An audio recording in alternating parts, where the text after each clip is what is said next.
ښه دغه شینګل نه ده څه کوي ها شینګله کوم یې دغه ته خدای ولې دغه یې کوې خو مسلمان یې هو د مسلمان په کور کې پیدا سوی یې دغه ته څه کوې مدو کاکو چې په کور کې دغه کښنی ونه لري ذاتي به دغه کادر په وخت کښنی دې ستا سر وخوري او د کښني څه ګیله ده چې غټ دې د رقم چمونه کوي دغه ځای ته و خدای د کچري و د دغو کاغذانو د غورځېدلو و خو د مسلمان کور ده د مسلمان د کور مخه ده ولې دغه یې کوي مدو کاکو چې دلته وانچوم چیرې به واچوم دغه زما پر سر یې راواچوه چیرې یې واچوم دغه ځای د کچرې ده دغه کچردانې ښاروالۍ د څه شي دپاره جوړ کړي چې عکسونه ورسره واخلې مدو کاکو ولې دغه یې کوي ګوره اتي ذاتي دغه مسلمان د کور مخه ده وام دلته دې کچره واچول په دغه سره ګرمي کې د کوشنیان ټول ورمریځان کو سهار ماخستن بیا په دغه ګرمي کې یو لښکر غوماشي پر کور راسي مدو کاکو زما کور ته خو به غوماشي نه راسي خو دا مسایه کړم مسایه دغه حق ده لکه دا اوس تیسې ور ادا کوي مسایه خو حق لري او دغه کچره دې دلته غورځوه خو دلته لنډه کچره دانې ښاروالۍ ایښې ده ور اچولې به دې ولې دغه یې کوې مسلمانه د سپین ږیره یې په دغه سپینه ږیره دې دغه حال دی د کوشنیانو څه زه څه ګیله وکړم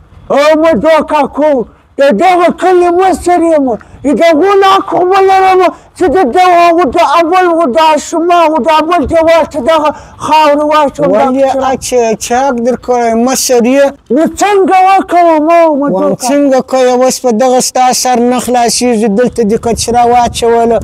ذاتي اوس دغه ټوله که دغه کچره ده یې راوړه دغه سره یې واچوه دغه ښاروالۍ چې کچره دانې یوسي دي په هغه کې یې واچوه ذاتي یې اوس ټوله که مه کوه دغه یې ګوره چې ته دغه چم کوې یا بل یې کوې ذاتي هغه کلیوالي څه سوه هغه همسایه‌توب څه سوه مسلماني څه سوه ذاتي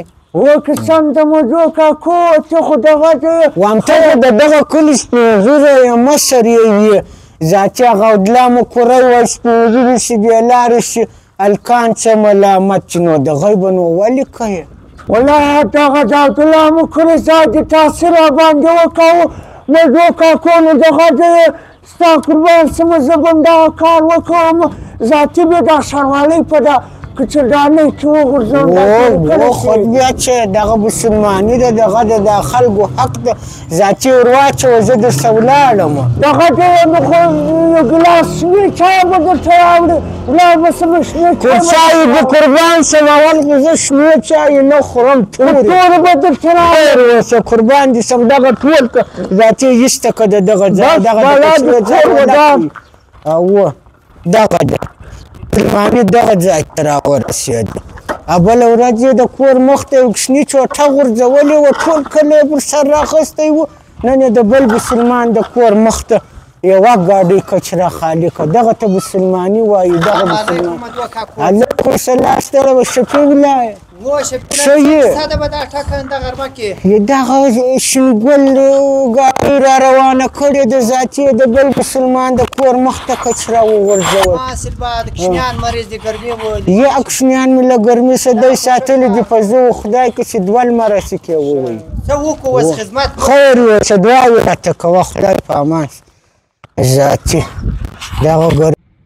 زابل کې وطني لبنیات سلسله خالص د شیدو محصولات دلته مستې پیروي شلومبې او هر ډول د شیدو محصولات په ارزانه او لوړ کیفیت ترلاسه کولی شئ